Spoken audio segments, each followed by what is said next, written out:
아줌마가 감히 군부대 앞에서 진상을 부려? 머리 잡아! 다시는 여기 얼씬 못하게! UDT 특전사 정문에서 한 중령이 50대 여성을 거칠게 끌어당겼습니다. 머리채를 잡아 흔들고 냄새 난다며 조롱하고 병사들 앞에서 공개적으로 모욕했습니다. 그 여성은 아무 말도 하지 않았습니다. 다만 풀린 머플러 아래로 드러난 목덜미에 작은 문신 하나. 설마 저건 그날 이후 이 부대는 시험대에 올랐고 중령의 비리와 폭행 그리고 군대의 민낯이 전부 드러납니다. 과연 이 여성은 누구였을까요? 왜 그녀 앞에서 나토가 먼저 움직였을까요? 충격적인 그 이야기 함께 해주세요. 구독, 좋아요 부탁드리며 댓글에 지금 계신 곳을 적어주시면 제가 따뜻하게 인사드릴게요. 그럼 오늘의 이야기 속으로 들어가겠습니다. 새벽 5시였습니다. 하늘은 아직 어두웠고 비는 매섭게 내리고 있었죠. 바람까지 거세게 불어와 우산을 펼쳐봤자 소용없는 날씨였습니다. 이런 날씨에 밖에 나올 사람은 많지 않았죠. 하지만 윤설이는 여기 있었습니다. UDT 특전사 정문 앞에 서 있었습니다. 보온 가방을 한 손에 들고 있었습니다. 가방 안에는 정성스럽게 준비한 음식이 들어 있었죠. 오늘이 무슨 날인지 윤설이는 잊지 않았습니다. 꼭 3년 전 옛 부하가 세상을 떠난 날이었습니다. 저녁 후에도 연락을 주고받던 소중한 사람이었죠. 마지막으로 만났을 때 부하는 동생 이야기를 많이 했습니다. 지금 이 부대에 있다고 했죠. 군 생활이 잘 맞는지 궁금했습니다. 윤설이는 직접 와서 상태를 확인하고 싶었습니다. 비에 젖은 머리카락이 이마에 붙었습니다. 윤설이는 그대로 서 있었습니다. 정문을 지키는 병사들이 보였습니다. 멀리서 누군가 걸어오는 모습이 보였죠. 계급장이 반짝였습니다. 중령이었습니다. 강태범 중령이었습니다. 순찰 중이었던 모양입니다. 빠른 걸음으로 다가왔습니다. 윤설인을 보자 얼굴이 일그러졌죠. 아줌마 비켜. 목소리가 거칠었습니다. 말귀를 못 알아들어? 윤설이는 대답하려고 입을 열었습니다. 하지만 말을 할 틈이 없었습니다. 강태범이 갑자기 손을 뻗었습니다. 윤설인의 머리채를 움켜쥐었습니다. 거칠게 좌우로 흔들었습니다. 목이 꺾일 듯 심하게 흔들렸죠. 요즘 같은 세상에 여자 하나 건드렸다고 뭘 어쩌겠어. 강태범의 목소리가 정문 전체에 울려 퍼졌습니다. 병사들이 지켜보고 있었습니다. 아무도 말리지 않았습니다. 아니, 말릴 수 없었습니다. 계급의 차이가 있었으니까요. 늙은 년이 정문에서 뭐 하는 거야? 문신이나 하고 다니면서 젊은 척하나? 욕설이 쏟아졌습니다. 조롱도 섞였습니다. 머리를 흔들고 또 흔들었습니다. 윤설인의 몸이 흔들렸습니다. 보온 가방이 바닥에 떨어졌습니다. 안에 든 음식 용기가 기울었죠. 강태범이 윤설인을 밀쳤습니다. 윤설인은 뒤로 비틀거렸습니다. 젖은 바닥에서 미끄러졌습니다. 간신히 균형을 잡았지만 목에 둘렀던 머플러가 풀렸습니다. 천천히 목덜미가 드러났습니다. 검은색 문신이었습니다. 날개 모양이었습니다. 그 아래로 숫자, 코드가 새겨져 있었습니다. 비에 젖어서 더 선명하게 보였죠. 정문의 조명이 그 부분을 비췄습니다. 문신까지 했네? 미쳤나 봐. 늙어서도 정신을 못 차리고. 강태범이 비웃었습니다. 하지만 문신을 자세히 보지는 못했습니다. 관심이 없었죠. 그저 조롱거리로만 여겼습니다. 정문은 얼어붙었습니다. 병사들의 시선이 윤설인의 목덜미에 쏠렸습니다. 누군가 숨을 크게 들이쉬는 소리가 들렸습니다. 정문 근무를 서던 김아진 상병이었습니다. 김아진은 그 문신을 똑똑히 봤습니다. 얼굴이 하얗게 질렸습니다. 윤설이는 천천히 몸을 일으켰습니다. 머플러를 다시 목에 둘렀습니다. 문신이 가려졌습니다. 바닥에 떨어진 보온 가방을 집어들었습니다. 표정은 담담했습니다. 화도 내지 않았습니다. 항의도 하지 않았습니다. 그저 조용히 서 있었죠. 다시는 이런데 얼씬거리지 마. 강태범이 마지막으로 한마디 던졌습니다. 그리고 돌아섰습니다. 병사들에게 손짓했습니다. 뭘 봐? 순찰이나 계속해. 김아진 상병은 움직이지 못했습니다. 다리가 후들거렸습니다. 방금 본 것이 믿기지 않았습니다. 저 문신을 본 적이 있었습니다. 교육 자료에서 봤습니다. 설마 저게 진짜일 리 없다고 생각했습니다. 하지만 틀림없었습니다. 검은 날개, 그 아래 숫자 코드, 특수부대에서 가장 높은 권한을 상징하는 표식이었습니다. 윤설이는 정문을 빠져나갔습니다. 비를 맞으며 천천히 걸어갔습니다. 뒤를 돌아보지 않았습니다. 보온 가방을 꼭 쥐고 있었습니다. 새벽 비가 더 세차게 내렸습니다. 어둠 속에서 윤설인의 뒷모습이 사라졌습니다. 정문에는 긴장감이 맴돌았습니다. 김아진은 지휘통제실로 달려가야 할지 고민했습니다. 아니, 고민할 것도 없었습니다. 당장 보고해야 했습니다. 하지만 몸이 굳어 있었습니다. 방금 무슨 일이 벌어진 건지 정확히 이해할 수 없었습니다. 다만 한 가지는 확실했습니다. 강태범 중령이 엄청난 실수를 저질렀다는 것. 돌이킬 수 없는 실수였습니다. 김아진은 그대로 서 있었습니다. 다리에 힘이 풀렸습니다. 눈앞이 하얗게 변했습니다. 방금 본 것이 계속 머릿속에 맴돌았습니다. 검은 날개 문신, 그 아래 숫자 코드. 교육받을 때 단 한 번 본 적이 있었습니다. 교관이 말했죠. 이 표식을 가진 사람을 만나면 즉시 보고하라. 계급과 상관없이. 김아진의 몸이 앞으로 쓰러졌습니다. 정신을 잃었습니다.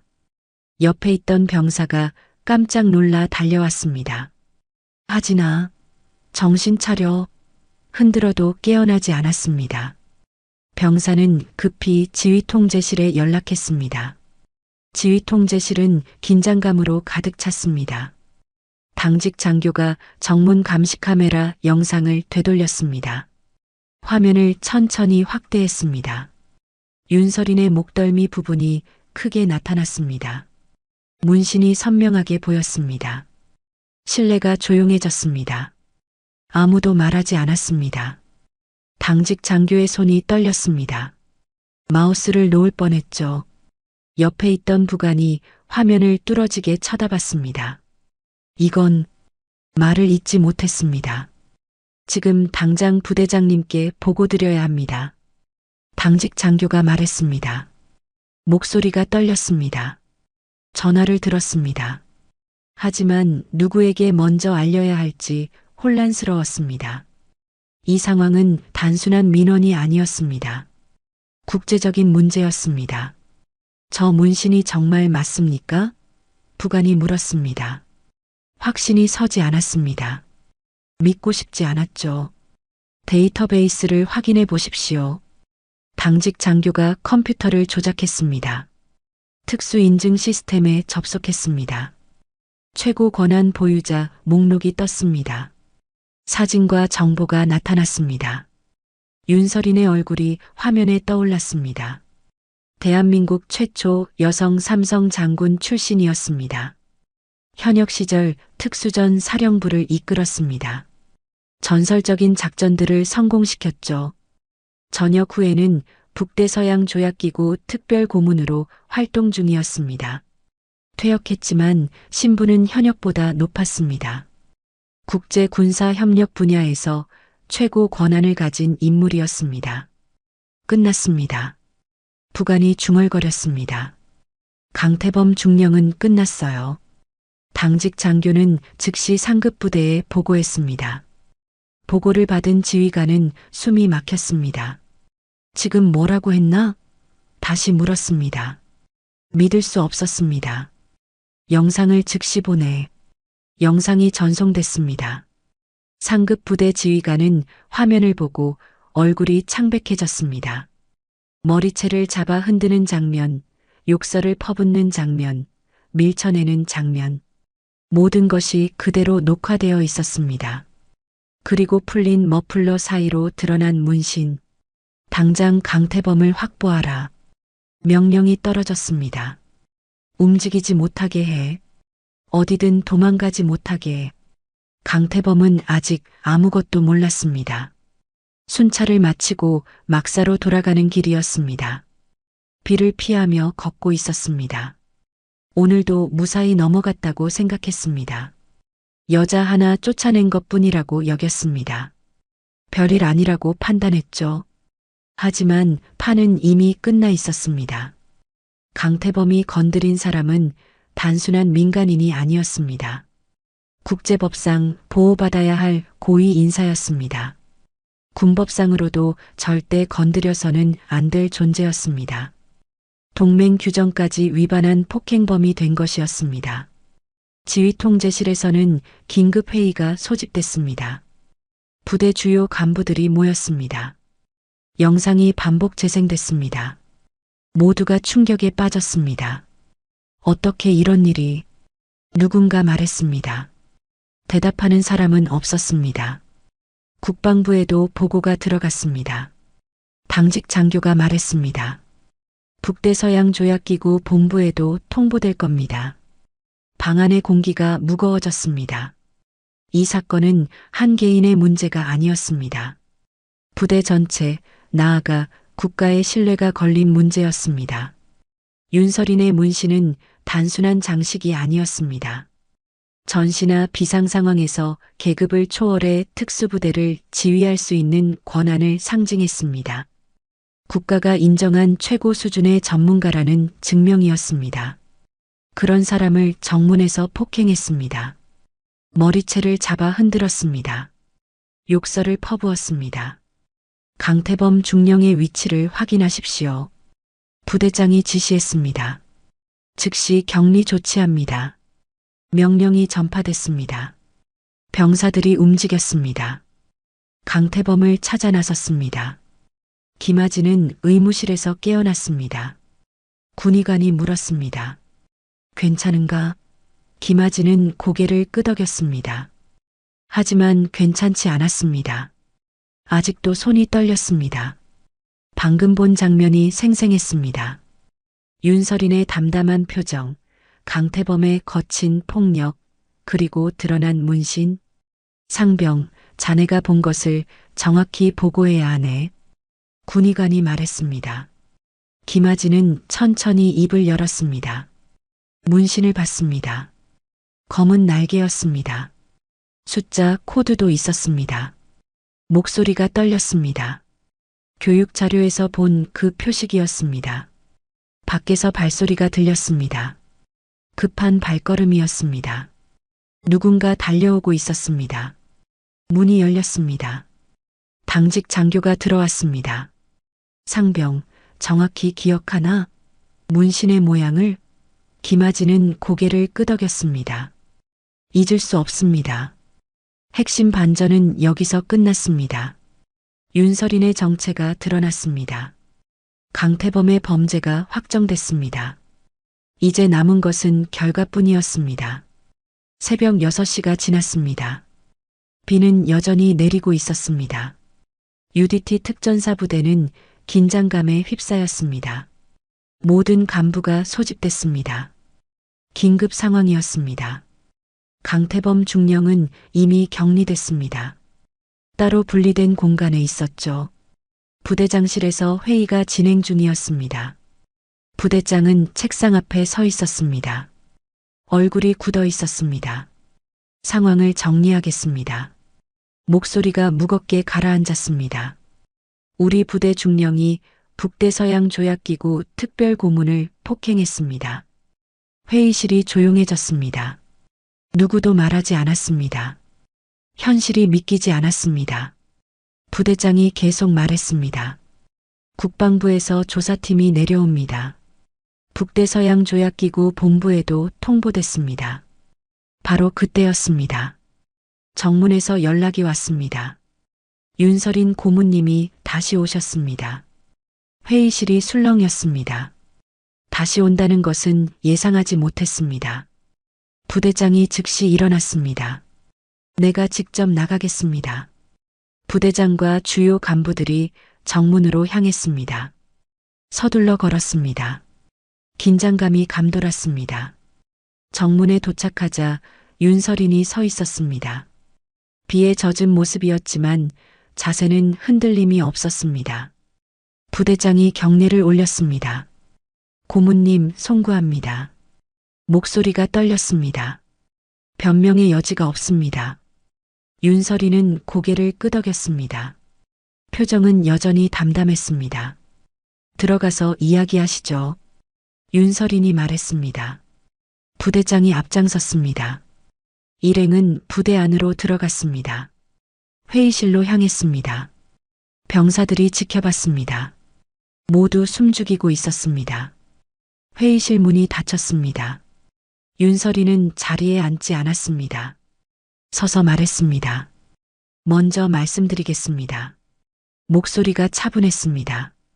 오늘 정문에서 일어난 일은 예상하지 못했습니다. 부대장이 고개를 숙였습니다. 죄송합니다. 윤설이는 손을 저었습니다. 사과를 듣고 싶어서 온 것이 아닙니다. 잠시 침묵이 흘렀습니다. 오늘은 폭행을 유도하는 시험이 아니었습니다. 간부들이 고개를 들었습니다.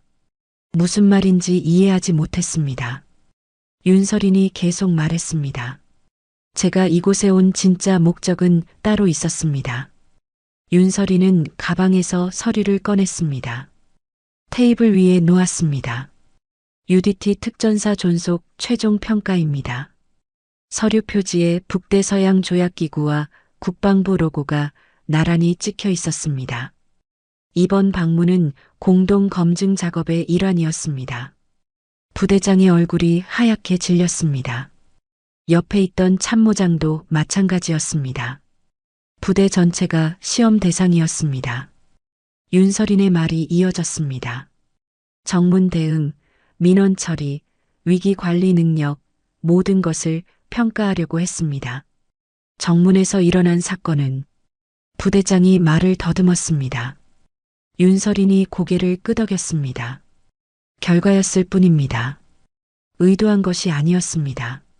하지만 이것이 이 부대의 실제 모습이라는 것을 보여줬습니다. 회의실이 무거운 침묵에 잠겼습니다. 아무도 변명하지 못했습니다.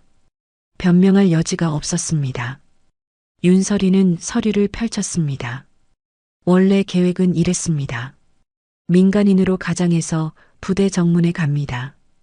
부하의 3주기를 맞아 음식을 전달하려 한다고 말합니다. 정문 병사가 어떻게 대응하는지 봅니다. 정상적인 부대라면 절차를 안내했을 겁니다. 윤설인이 말했습니다. 민원 접수 방법을 알려줬겠죠. 담당자를 연결해줬을 겁니다. 최소한 예의는 지켰을 겁니다. 목소리가 조금 낮아졌습니다. 하지만 여기서는 그런 일이 일어나지 않았습니다. 참모장이 입을 열었습니다. 강태범 중령의 개인적인 일탈입니다. 윤설이는 고개를 저었습니다. 개인의 문제가 아닙니다. 정문에 있던 병사들은 아무도 말리지 않았습니다. 지켜만 봤습니다. 이것이 이 부대의 문화입니다. 순찰 중인 중령이 민간인을 폭행하는데 아무도 개입하지 않는다는 것은 무엇을 의미합니까? 윤설인의 질문에 아무도 대답하지 못했습니다. 일상적이라는 뜻입니다. 익숙하다는 뜻입니다. 처음 보는 일이 아니라는 뜻입니다. 부대장은 아무 말도 할 수 없었습니다. 윤설인의 말이 맞았습니다. 강태범의 행동은 갑작스러운 일탈이 아니었습니다. 오랜 시간 쌓여온 부대 문화의 결과였습니다. 아무도 문제 삼지 않았던 관행이었습니다. 평가 항목은 여러 가지였습니다. 윤설인이 서류를 넘겼습니다. 민원 대응, 비상상황 관리, 부대원 복지, 훈련 수준, 장비 관리. 항목들이 나열돼 있었습니다. 하지만 정문에서 첫 번째 평가가 끝났습니다. 결과는 명백합니다. 윤설인의 목소리가 단호했습니다. 이 부대는 현재 상태로 존속할 수 없습니다. 말이 떨어지자 회의실이 얼어붙었습니다. 존속할 수 없다는 말의 무게가 컸습니다. 해체하시겠다는 말씀입니까? 부대장이 간신히 물었습니다. 윤설이는 잠시 침묵했습니다. 그 결정은 아직 내리지 않았습니다. 희망이 보였습니다. 하지만 변화는 반드시 필요합니다. 저는 오늘 부대의 진짜 모습을 봤습니다. 윤설인이 창밖을 바라봤습니다. 폭행당한 것은 화가 나지 않습니다. 하지만 이런 일이 일상적으로 일어나는 부대라는 것이 실망스럽습니다. 돌아서서 부대장을 봤습니다. 특전사는 자랑스러워야 합니다. 지금 이 부대는 그렇지 않습니다. 회의실 밖에서는 소문이 퍼지고 있었습니다. 부대 전체가 평가를 받고 있었다는 사실이 알려졌습니다. 병사들은 불안해했습니다. 간부들도 마찬가지였습니다. 이제 무슨 일이 벌어질지 아무도 몰랐습니다. 회의실 문이 조용히 열렸습니다. 아무도 예상하지 못한 일이었습니다. 행정병이 들어왔습니다. 오세진 일병이었습니다. 손에 무언가를 쥐고 있었습니다. 작은 USB 메모리였습니다. 실례하겠습니다. 오세진의 목소리가 떨렸습니다. 긴장한 것이 역력했습니다. 부대장이 눈을 크게 떴습니다. 일병, 지금 무슨 짓인가? 화가 난 목소리였습니다. 회의 중인데 허락도 없이. 윤설인이 손을 들었습니다. 잠시만요. 부대장을 제지했습니다. 오세진을 봤습니다. 무슨 일인가요? 목소리가 부드러웠습니다. 오세진은 윤설인 쪽으로 다가갔습니다. 이걸 드려야 할 것 같습니다. USB를 내밀었습니다. 손이 떨리고 있었습니다. 안에 뭐가 들어있죠? 윤설인이 물었습니다. 오세진은 잠시 망설였습니다. 주변을 둘러봤습니다. 간부들이 모두 지켜보고 있었습니다. 말해도 됩니다. 윤설인이 말했습니다. 두려워하지 않아도 돼요. 오세진은 숨을 깊이 들이쉬었습니다. 강태범 중령의 비리 증거입니다. 회의실이 술렁였습니다. 부대장의 얼굴이 굳었습니다. 비리라니 무슨 소리인가? 참모장이 물었습니다. 오세진은 계속 말했습니다. 폭행과 갑질만이 아닙니다. 목소리가 점점 커졌습니다. 작전 성과를 조작했습니다. 예산을 전용했습니다. 잠시 멈췄습니다. 북대서양 조약기구에 보고한 자료도 위조했습니다. 회의실이 얼어붙었습니다. 북대서양 조약기구 보고서 위조라는 말에 모두가 충격을 받았습니다. 이것은 단순한 내부 비리가 아니었습니다. 국제적인 범죄였습니다. 동맹국을 속인 것이었습니다. 윤설이는 USB를 받았습니다. 언제부터 알고 있었나요? 오세진이 대답했습니다. 6개월 전부터입니다. 행정 업무를 하면서 이상한 점을 발견했습니다. 목소리가 조금 안정됐습니다. 처음에는 실수라고 생각했습니다. 하지만 계속 반복됐습니다. 왜 그동안 보고하지 않았나? 부대장이 물었습니다. 오세진은 고개를 숙였습니다. 두려웠습니다. 솔직하게 말했습니다. 강태범 중령의 힘이 셌습니다. 보고했다가 제가 당할까봐 무서웠습니다. 윤설이는 고개를 끄덕였습니다. 이해합니다. 노트북을 꺼냈습니다. USB를 연결했습니다. 파일들이 화면에 나타났습니다. 문서, 사진, 녹음 파일까지 정리돼 있었습니다. 첫 번째 폴더를 열었습니다. 작전 보고서가 나왔습니다. 원본과 수정본이 나란히 있었습니다. 이 작전은 실패했습니다. 오세진이 설명했습니다. 하지만 보고서에는 성공으로 기록됐습니다. 윤설이는 두 문서를 비교했습니다. 내용이 완전히 달랐습니다. 목표 달성률이 30%였는데 90%로 바뀌었네요. 윤설인이 말했습니다. 오세진이 고개를 끄덕였습니다. 이런 조작이 10건 이상입니다. 다음 폴더를 가리켰습니다. 예산 관련 자료도 있습니다. 예산 문서를 열었습니다. 장비 구매 내역이 나왔습니다. 이 장비들은 실제로 구매하지 않았습니다. 오세진의 말에 참모장이 놀랐습니다. 그럼 돈은 어디로 갔나? 오세진은 다른 파일을 열었습니다. 개인 계좌로 빠져나갔습니다. 입금 내역이 보였습니다. 강태범의 이름이 적혀 있었습니다. 금액도 만만치 않았습니다. 수천만 원이 넘었습니다. 횡령입니다. 윤설인이 조용히 말했습니다. 명백한 횡령이에요. 가장 심각한 파일이 남아 있었습니다. 북대서양조약기구에 제출한 보고서였습니다. 합동훈련 결과 보고서입니다. 오세진이 설명했습니다. 실제로는 훈련이 제대로 진행되지 않았습니다. 장비 고장이 많았고 인원도 부족했습니다. 하지만 보고서에는 완벽하게 진행됐다고 적혀 있습니다. 윤설인이 화면을 스크롤했습니다. 사진도 조작했네요. 훈련 사진들이 있었습니다. 날짜가 다른 사진을 짜깁기한 흔적이 보였습니다. 이건 용서할 수 없는 일입니다. 윤설인의 목소리가 차가워졌습니다. 개인적인 일탈이 아닙니다. 회의실을 둘러봤습니다. 국가의 신뢰를 깎아먹은 범죄입니다. 부대장은 아무 말도 하지 못했습니다. 이런 일이 부대 안에서 일어나고 있었다는 것이 믿기지 않았습니다. 아니, 믿고 싶지 않았습니다. 하지만 증거가 눈앞에 있었습니다.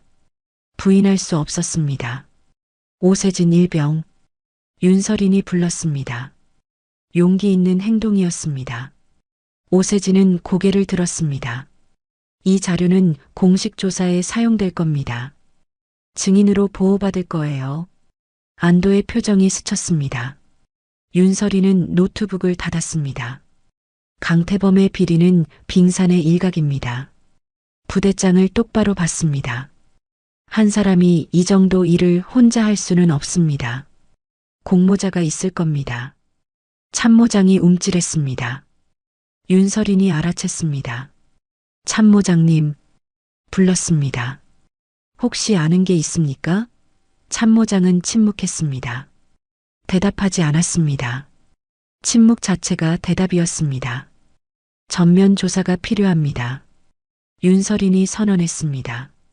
이 부대의 모든 기록을 검토해야 합니다. 회계장부, 작전보고서, 인사기록, 전부요. 멈추지 않았습니다. 국방부 감찰팀이 들어올 겁니다.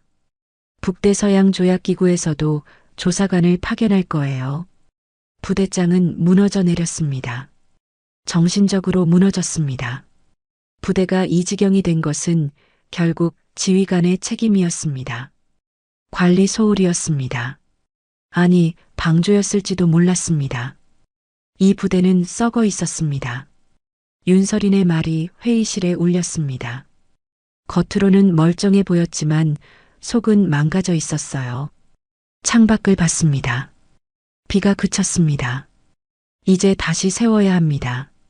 뿌리부터 바꿔야 합니다. 오세진은 조용히 회의실을 나갔습니다. 문이 닫혔습니다.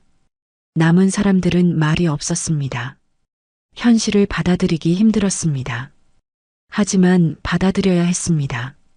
이것이 진실이었으니까요. 정오가 지났습니다. 비는 완전히 그쳤습니다. 부대 전체에 집합 명령이 떨어졌습니다.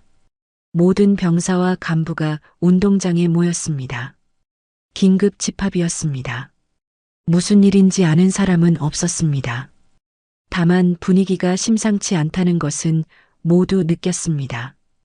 윤설인이 운동장으로 나왔습니다. 부대장과 간부들이 뒤따랐습니다. 병사들은 차렷 자세로 섰습니다. 수백 명의 시선이 윤설인에게 쏠렸습니다. 누군가 속삭였습니다. 저분이 정문에서 말이 끊겼습니다. 정렬이 완료됐습니다. 부대장이 경례를 올렸습니다. 집합 완료했습니다. 윤설이는 고개를 끄덕였습니다. 천천히 대열 앞으로 걸어갔습니다. 군화 소리만 들렸습니다. 운동장은 조용했습니다. 여러분, 윤설인이 입을 열었습니다. 오늘 아침 정문에서 일이 있었습니다. 목소리가 운동장에 퍼졌습니다. 강태범 중령이 민간인을 폭행했습니다. 병사들이 술렁였습니다. 그 민간인이 바로 저였습니다. 숨소리조차 들리지 않았습니다. 저는 북대서양 조약기구 특별고문입니다. 윤설인이 계속 말했습니다. 오늘 이 부대를 평가하러 왔습니다. 멈췄습니다. 하지만 평가는 정문에서 끝났습니다. 대열 중간쯤에서 누군가 몸을 떨었습니다. 신병이었습니다. 강민재 이병이었습니다. 얼굴이 창백했습니다. 옆 전우가 걱정스럽게 쳐다봤습니다. 괜찮아? 속삭였습니다. 강민재는 대답하지 못했습니다. 윤설인의 시선이 대열을 훑었습니다. 한 명 한 명 얼굴을 봤습니다. 강민재와 눈이 마주쳤습니다. 윤설이는 그 순간을 놓치지 않았습니다. 강민재의 눈에 눈물이 고였습니다. 강민재 이병, 윤설인이 불렀습니다. 강민재의 몸이 굳었습니다. 앞으로 나오세요. 목소리가 부드러웠습니다. 강민재는 움직이지 못했습니다. 다리에 힘이 없었습니다. 옆 전우가 팔꿈치를 툭 쳤습니다. 가봐. 강민재는 비틀거리며 앞으로 나갔습니다. 대열을 빠져나왔습니다. 윤설인 앞에 섰습니다. 고개를 들지 못했습니다. 눈물이 뺨을 타고 흘렀습니다. 참으려 했지만 참을 수 없었습니다. 저를 보세요. 윤설인이 말했습니다. 강민재는 천천히 고개를 들었습니다. 눈이 마주쳤습니다. 울어도 됩니다. 윤설인의 말에 강민재는 더 이상 참지 못했습니다. 소리내어 울기 시작했습니다. 죄송합니다. 강민재가 말했습니다. 목소리가 떨렸습니다. 죄송합니다. 계속 반복했습니다. 윤설이는 조용히 기다렸습니다. 울음이 잦아들 때까지 기다렸습니다. 무엇이 죄송한가요? 윤설인이 물었습니다. 강민재는 입술을 깨물었습니다. 아버지가 저지른 일이 말을 잇지 못했습니다. 윤설이는 고개를 저었습니다. 아버지의 죄는 아들의 죄가 아닙니다. 강민재는 고개를 숙였습니다. 하지만 저는 아버지의 아들입니다. 목소리가 갈라졌습니다. 같은 피를 나눴습니다. 주먹을 꽉 쥐었습니다. 부끄럽습니다. 너무 부끄럽습니다. 윤설이는 잠시 침묵했습니다. 그리고 입을 열었습니다. 강민재 이병의 입대 추천서를 쓴 사람이 저입니다. 운동장이 술렁였습니다. 강민재는 눈을 크게 떴습니다. 뭐라고요? 3년 전입니다. 윤설인이 말했습니다. 제 부하 한 명이 전역했습니다. 훌륭한 군인이었죠. 목소리가 부드러워졌습니다. 전역 전에 저에게 부탁했습니다. 동생을 잘 부탁한다고요. 강민재의 눈에서 눈물이 다시 흘렀습니다. 형님이 말이 막혔습니다. 윤설이는 고개를 끄덕였습니다. 당신 형은 좋은 사람이었습니다. 군인이기 전에 사람이었죠. 형님이 돌아가시고 나서 제가 추천서를 썼습니다. 윤설인이 계속 말했습니다. 강태범 중령의 아들이라는 것을 알았습니다. 하지만 그것 때문에 추천한 것이 아닙니다. 강민재를 똑바로 봤습니다. 당신이 형의 동생이기 때문입니다. 강민재는 무릎을 꿇었습니다. 땅바닥에 손을 짚었습니다. 저는 목이 메었습니다. 저는 아버지의 그늘에서 벗어나고 싶었습니다. 솔직하게 말했습니다. 아버지처럼 살고 싶지 않았습니다. 알고 있습니다. 윤설인이 말했습니다. 그래서 추천서를 썼습니다. 강민재의 어깨에 손을 올렸습니다. 아버지의 그늘 밖에서 당신만의 길을 가라고요. 형처럼 사람으로 자라라고요. 강민재는 얼굴을 감쌌습니다. 온몸이 떨렸습니다. 분노와 슬픔과 수치심이 뒤섞였습니다. 하지만 저는 여전히 그 사람의 아들입니다. 목소리가 비통했습니다. 이 사실은 변하지 않습니다. 맞습니다. 윤설인이 인정했습니다. 변하지 않습니다. 잠시 멈췄습니다. 하지만 당신은 아버지가 아닙니다. 당신은 당신입니다. 강민재를 일으켜 세웠습니다. 아버지의 죄를 짊어질 필요가 없습니다. 강민재는 윤설인을 봤습니다. 눈물로 범벅이 된 얼굴이었습니다. 어떻게 그럴 수 있습니까? 물었습니다. 어떻게 아버지의 죄에서 자유로울 수 있습니까? 당신이 다른 삶을 사는 겁니다. 윤설인이 대답했습니다. 아버지와 다른 사람이 되는 거예요. 목소리가 단호했습니다. 그것이 형이 원했던 일입니다. 그리고 제가 당신을 이 부대에 보낸 이유입니다. 운동장에 선 모든 사람이 이 장면을 지켜봤습니다. 아버지의 범죄와 아들의 눈물. 누군가는 안타까워했습니다. 누군가는 분노했습니다. 하지만 모두가 느꼈습니다. 이것이 진짜 현실이라는 것을. 강민재는 차렷 자세를 취했습니다. 감사합니다. 목소리가 가라앉았습니다. 형님을 기억해 주셔서 감사합니다. 윤설이는 고개를 끄덕였습니다. 형은 자랑스러워할 겁니다. 당신을. 강민재는 대열로 돌아갔습니다. 발걸음이 무겁지 않았습니다. 여전히 고통스러웠지만 조금은 가벼워졌습니다. 아버지의 죄가 자신의 죄가 아니라는 것을 알았습니다. 그래도 살아갈 수 있다는 것을 깨달았습니다. 윤설이는 다시 전체를 향해 섰습니다. 부자가 동시에 무너졌습니다. 조용히 말했습니다. 하지만 무너진 것은 아버지뿐입니다. 아들은 여전히 서 있습니다. 강민재를 봤습니다. 그리고 계속 설 겁니다. 오후 2시였습니다. 집합은 계속되고 있었습니다.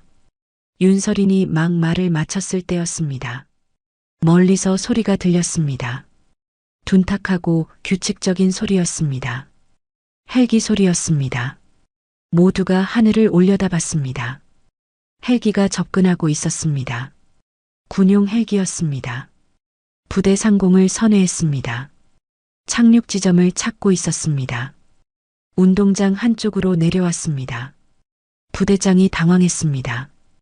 헬기요? 윤설인을 봤습니다. 사전 통보가 없었는데요.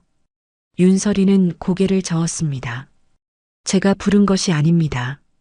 담담하게 말했습니다. 헬기가 착륙했습니다. 프로펠러 바람이 거세게 불었습니다. 먼지가 일었습니다. 병사들이 눈을 가렸습니다. 헬기 문이 열렸습니다. 사람들이 내렸습니다. 군복을 입은 조사관들이었습니다. 자동 대응 프로토콜입니다. 윤설인이 설명했습니다. 특정 등급 이상의 인사가 폭행당하면 자동으로 조사팀이 파견됩니다. 부대장은 말문이 막혔습니다. 전화를 하지 않으셨다고요? 할 필요가 없었습니다. 윤설인이 말했습니다. 정문 감시 카메라가 제 문신을 인식했습니다. 시스템이 자동으로 본부에 통보했죠. 잠시 멈췄습니다. 저도 막을 수 없는 절차입니다. 조사관들이 다가왔습니다. 선임 조사관이 윤설인에게 경례했습니다. 고문님, 괜찮으십니까? 윤설이는 고개를 끄덕였습니다. 문제 없습니다. 조사관이 주변을 둘러봤습니다. 가해자는 어디 있습니까? 격리돼 있습니다.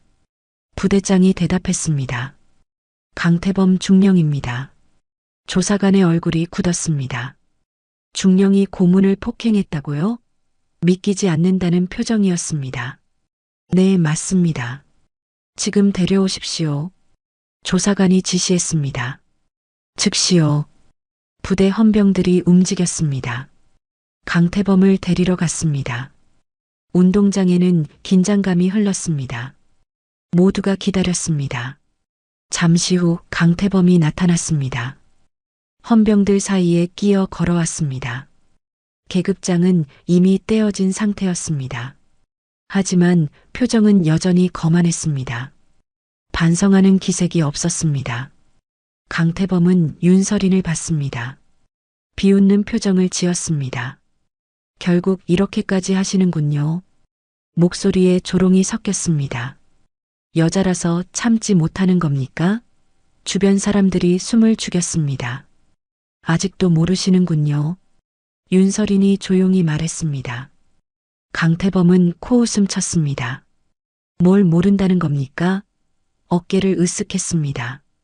고작 문신 하나 가지고 난리를 치는군요. 고작 문신이라고요? 윤서린이 되물었습니다. 강태범이 대답했습니다.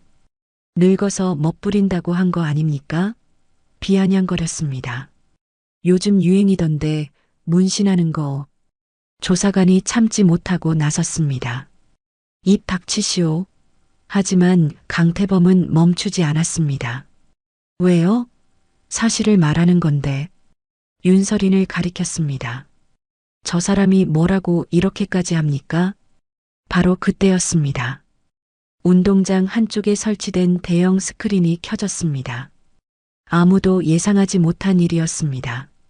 조사관이 준비한 것이었습니다. 화면에 영상이 재생되기 시작했습니다. 영상은 오래된 것이었습니다. 20년 전 촬영된 것처럼 보였습니다. 화질이 선명하지 않았습니다. 하지만 내용은 분명했습니다. 전장이었습니다. 합동작전 현장이었습니다. 폭발음이 들렸습니다. 총소리도 들렸습니다. 군인들이 움직였습니다. 명령이 떨어졌습니다. 여성의 목소리였습니다. 차분하고 단호한 목소리였습니다. 지휘관의 목소리였습니다. 카메라가 지휘관을 비췄습니다. 젊은 여성이었습니다. 군복을 입고 있었습니다. 헬멧을 쓰지 않았습니다. 머리카락이 바람에 날렸습니다. 목덜미가 보였습니다. 검은 날개 문신이 선명했습니다. 운동장이 조용해졌습니다. 모두가 화면을 뚫어지게 봤습니다.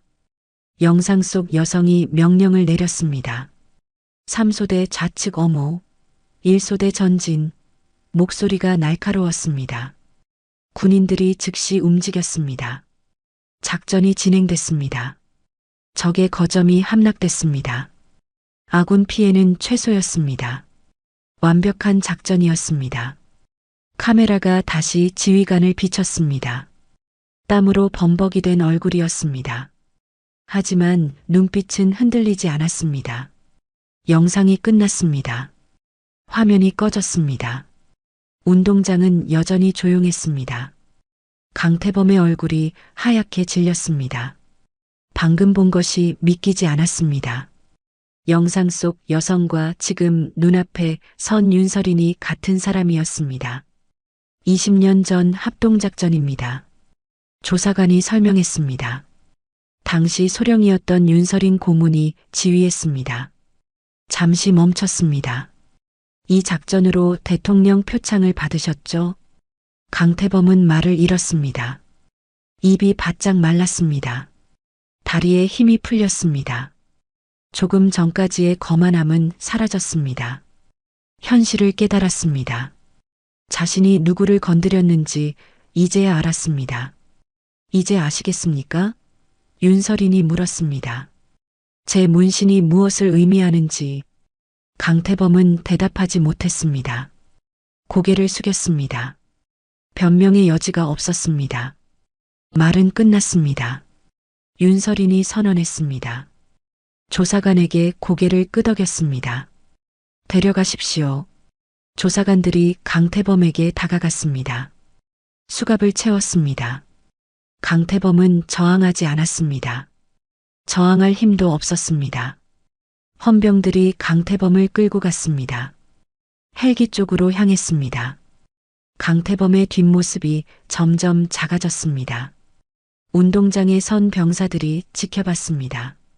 아무도 동정하지 않았습니다. 자업자득이었습니다. 헬기가 다시 이륙했습니다. 프로펠러 소리가 점점 멀어졌습니다. 하늘 높이 올라갔습니다. 구름 속으로 사라졌습니다. 강태범도 함께 사라졌습니다.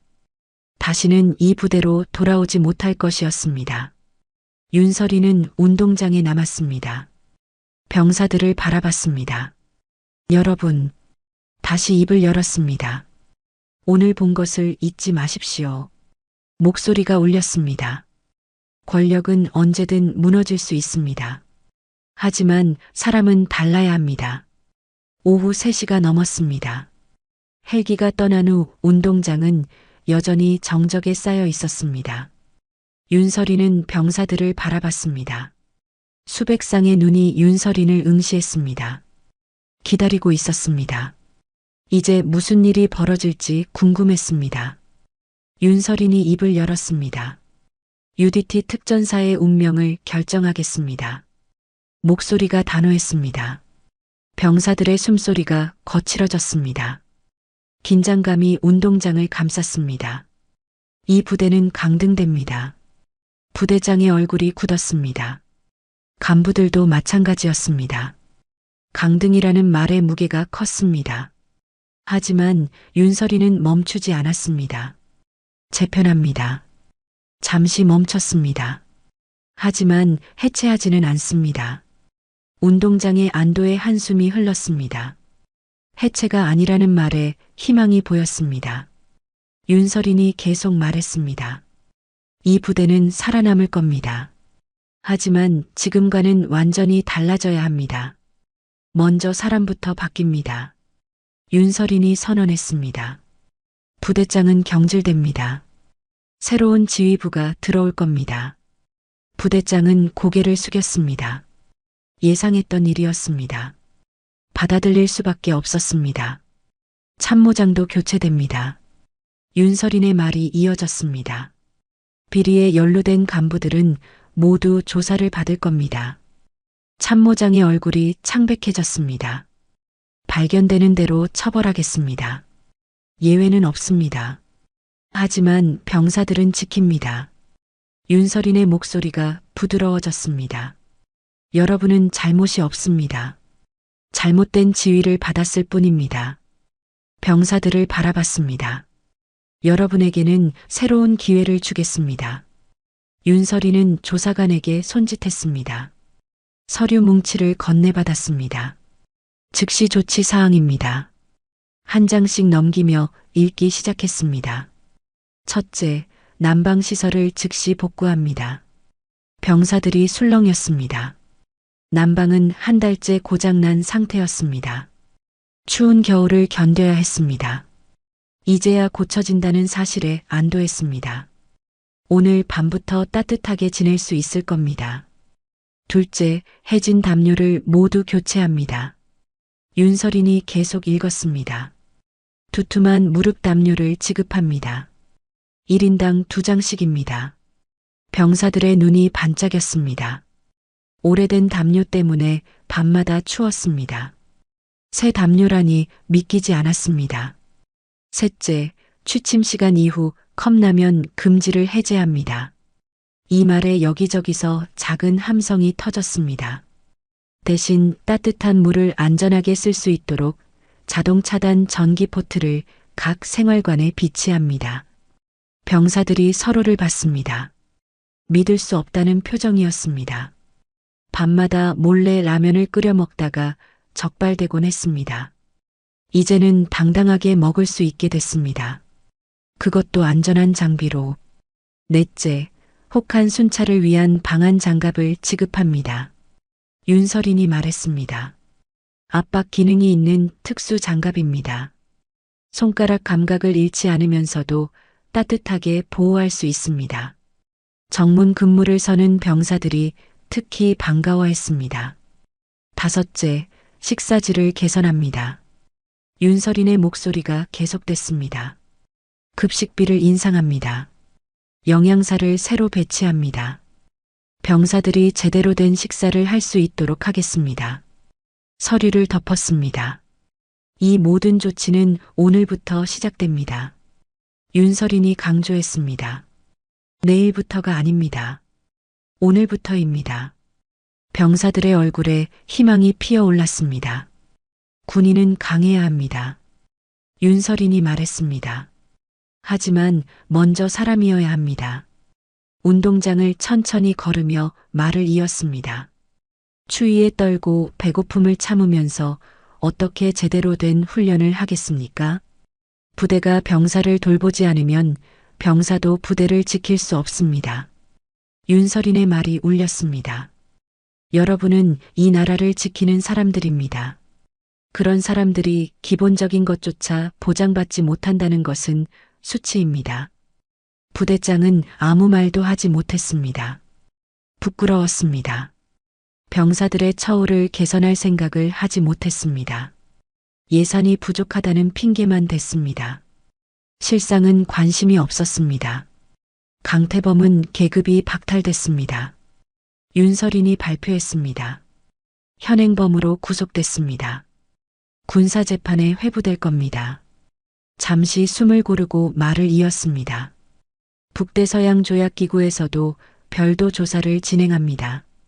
국제법 위반으로 민사고소도 제기될 겁니다. 윤설인의 목소리가 차가워졌습니다. 형사, 군사, 민사 세 가지 재판을 동시에 받게 됩니다. 강태범의 미래는 끝났습니다. 완전히 무너졌습니다. 비리에 연루된 다른 간부들도 조사받을 겁니다. 윤설인이 경고했습니다. 숨길 수 없습니다. 모두 드러날 겁니다. 참모장과 몇몇 간부들이 고개를 떨궜습니다. 피할 수 없었습니다. 하지만 이것으로 끝이 아닙니다. 윤설인이 말했습니다. 처벌만이 답이 아닙니다. 진짜 중요한 것은 앞으로입니다. 병사들을 바라봤습니다. 이 부대가 다시 자랑스러워져야 합니다. 새로운 지휘부가 올 겁니다. 윤설인이 약속했습니다. 제대로 된 지휘관이 올 겁니다. 병사를 사람으로 대할 줄 아는 지휘관입니다. 희망적인 말이었습니다. 여러분은 그들과 함께 이 부대를 다시 세울 겁니다. 훈련도 바뀝니다. 윤설인이 설명했습니다. 무의미한 얼차려는 사라질 겁니다. 진짜 실력을 키우는 훈련을 하게 될 겁니다. 병사들의 눈빛이 달라졌습니다. 특전사답게 만들겠습니다. 조사관들이 트럭을 끌고 왔습니다. 물품들이 실려 있었습니다. 담요 상자들이 보였습니다. 전기 포트박스도 보였습니다. 장갑들도 쌓여 있었습니다. 윤설인이 미리 준비한 것이었습니다. 오늘 밤부터 사용하십시오. 윤설인이 말했습니다. 내일 아침이면 난방도 복구될 겁니다. 병사들이 물품을 받기 시작했습니다. 손에 쥔 새 담요가 따뜻했습니다. 전기 포트가 묵직했습니다. 장갑이 부드러웠습니다. 윤설이는 조용히 물러났습니다. 더 이상 할 말이 없었습니다. 이제 실행만 남았습니다. 부대가 변할 시간이었습니다. 병사들이 새로운 희망을 품을 시간이었습니다. 밤이 깊어갔습니다. 생활관에 불이 하나둘 켜졌습니다. 병사들이 돌아왔습니다. 오늘 하루가 길었습니다. 많은 일이 있었습니다. 믿기지 않는 일들이었습니다. 생활관 문을 열자 따뜻한 공기가 느껴졌습니다. 난방이 복구됐습니다. 약속대로 오늘 밤부터 작동했습니다. 한 달 만에 느끼는 온기였습니다. 병사들은 안도했습니다. 침상마다 새 무릎 담요가 놓여 있었습니다. 2장씩이었습니다. 포장이 뜯어지지 않은 새 제품이었습니다. 한 병사가 조심스럽게 포장을 열었습니다. 부드러운 촉감이었습니다. 진짜네. 중얼거렸습니다. 구석에는 전기 포트가 놓여 있었습니다. 자동 차단 기능이 있는 제품이었습니다. 사용 설명서도 붙어 있었습니다. 병사 한 명이 물을 채웠습니다. 스위치를 올렸습니다. 금방 물이 끓기 시작했습니다. 라면 끓여도 되는 거 맞지? 누군가 물었습니다. 고모님이 허락하셨잖아. 다른 병사가 대답했습니다. 이제 눈치 안 봐도 돼. 안도의 웃음이 퍼졌습니다. 오랜만에 마음 편한 웃음이었습니다. 강민재는 침상에 앉아 있었습니다. 멍하니 창밖을 바라봤습니다. 오늘 일이 계속 머릿속을 맴돌았습니다. 아버지의 몰락, 윤설인의 말, 형의 기억. 복잡했습니다. 하지만 무겁지만은 않았습니다. 옆 침상에 전우가 다가왔습니다. 민재야. 조용히 불렀습니다. 강민재가 고개를 돌렸습니다. 괜찮아? 전우가 물었습니다. 강민재는 잠시 생각했습니다. 그리고 고개를 끄덕였습니다. 괜찮을 것 같아. 힘들면 언제든 말해. 전우가 어깨를 두드렸습니다. 혼자 견디지 마. 강민재는 감사하다는 표정을 지었습니다. 말은 하지 않았습니다. 하지만 마음이 전해졌습니다. 전우는 자리로 돌아갔습니다. 한 병사가 방한 장갑을 꺼냈습니다. 새로 지급받은 장갑이었습니다. 손에 끼워봤습니다. 딱 맞았습니다. 따뜻했습니다. 내일 정문 근무인데 잘됐다. 혼잣말을 했습니다. 장갑을 벗어 침상 위에 조심스럽게 올려놓았습니다. 전기포트에서 물이 끓었습니다. 자동으로 스위치가 내려갔습니다. 끓는 소리가 멈췄습니다. 안전장치가 작동한 것이었습니다. 오, 신기하다. 병사가 감탄했습니다. 이제 화재 걱정 없겠네. 한 명씩 담요를 덮기 시작했습니다. 두툼한 담요가 몸을 감쌌습니다. 따뜻했습니다. 포근했습니다. 오랜만에 느끼는 안락함이었습니다. 이게 얼마만이야? 누군가 말했습니다. 다들 공감했습니다. 불이 하나씩 꺼졌습니다. 생활관이 어두워졌습니다. 숨소리만 들렸습니다. 규칙적인 숨소리였습니다. 병사들이 잠들기 시작했습니다. 편안한 잠이었습니다. 오랜만에 제대로 자는 밤이었습니다. 강민재는 천장을 바라봤습니다. 잠이 오지 않았습니다. 형 생각이 났습니다. 3년 전 일이었습니다. 형이 마지막으로 한 말이 기억났습니다. 민재야, 아빠처럼 살지 마. 그때는 무슨 뜻인지 몰랐습니다. 이제 알았습니다. 윤설인의 말도 떠올랐습니다. 아버지의 죄는 아들의 죄가 아닙니다. 그 말이 위로가 됐습니다. 형이 자랑스러워할 거라는 말도 힘이 됐습니다. 강민재는 조용히 결심했습니다. 다른 삶을 살겠다고, 형처럼 살겠다고. 부대 밖에서는 윤설인이 차에 올랐습니다. 정문을 지나갔습니다. 아침에 폭행당한 그 자리였습니다. 하지만 뒤돌아보지 않았습니다. 할 일을 다 했습니다. 이제 부대가 스스로 변할 차례였습니다. 기사가 물었습니다. 괜찮으십니까? 윤설이는 고개를 끄덕였습니다. 괜찮습니다. 목소리가 잔잔했습니다. 오늘은 좋은 날이었어요. 기사는 이해하지 못했습니다. 폭행당한 날이 좋은 날이라니. 하지만 더 묻지 않았습니다. 차가 출발했습니다. 부대가 점점 멀어졌습니다. 윤설이는 창밖을 바라봤습니다. 별이 보였습니다. 구름이 걷히고 있었습니다. 내일은 날씨가 좋을 것 같았습니다. 새로운 시작에 어울리는 날씨였습니다. 군인은 강해야 합니다. 윤설인이 중얼거렸습니다. 하지만 먼저 사람이어야 합니다. 기사가 룸미러로 윤설인을 봤습니다. 무슨 말인지 정확히 알 수는 없었습니다. 하지만 중요한 말이라는 것은 느꼈습니다. 며칠이 지났습니다. 부대에는 새로운 지휘관이 부임했습니다. 젊고 열정적인 사람이었습니다. 병사들을 존중할 줄 아는 지휘관이었습니다. 첫 훈련부터 달랐습니다. 무의미한 것은 없었습니다. 실력을 키우는 훈련뿐이었습니다. 식사도 달라졌습니다. 메뉴가 다양해졌습니다. 양도 충분했습니다. 병사들의 표정이 밝아졌습니다. 불만이 줄어들었습니다. 부대 분위기가 바뀌었습니다. 제대로 된 특전사가 되어가고 있었습니다. 정문도 달라졌습니다. 민원인이 오면 정중하게 안내했습니다. 절차를 설명했습니다. 담당자를 연결해줬습니다. 기본적인 예의를 지켰습니다. 당연한 일이었지만 이전에는 없던 일이었습니다. 그날 이후 이 부대 정문에서는 누구도 함부로 머리채를 잡지 못했습니다. 그런 일이 다시는 일어나지 않았습니다.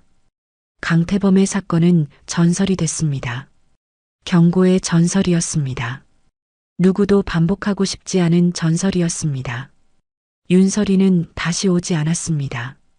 올 필요가 없었습니다. 부대는 스스로 변했습니다. 병사들은 자랑스러워졌습니다. 특전사다운 모습을 되찾았습니다. 그것으로 충분했습니다. 강민재는 훈련에 집중했습니다. 누구보다 열심히 했습니다. 아버지의 이름이 아닌 자신의 이름으로 평가받고 싶었습니다. 전우들도 그를 인정하기 시작했습니다. 강태범의 아들이 아닌 강민재로 봐줬습니다. 어느 날 밤이었습니다. 강민재는 담요를 덮고 누웠습니다. 따뜻했습니다. 편안했습니다. 형 생각이 났습니다. 웃으며 말했습니다. 형, 나 잘하고 있지? 대답은 없었습니다. 하지만 알 수 있었습니다. 형이 미소 짓고 있다는 것을. 전설은 물러났습니다. 윤설이는 떠났습니다. 강태범은 사라졌습니다. 하지만 변화는 남았습니다. 따뜻한 생활관, 편안한 잠자리, 정중한 대우, 제대로 된 훈련. 이것들이 남았습니다. 그리고 무엇보다 중요한 한 가지가 남았습니다. 군인이기 전에 사람이라는 것. 강해야 하지만 먼저 인간적이어야 한다는 것. 이 교훈이 부대에 새겨졌습니다. 앞으로도 오래 기억될 교훈이었습니다. UDT 특전사는 계속됐습니다. 더 나은 모습으로 계속됐습니다. 달빛 인생사연은 감동 오디오북으로 인생사연과 공감 이야기를 전해드립니다. 구독과 좋아요로 더 많은 인생사연과 공감 이야기를 만나보세요. 지금 듣고 계신 장소를 댓글로 남겨주시면 제가 반갑게 인사드리겠습니다. 오늘도 함께 해주셔서 감사합니다.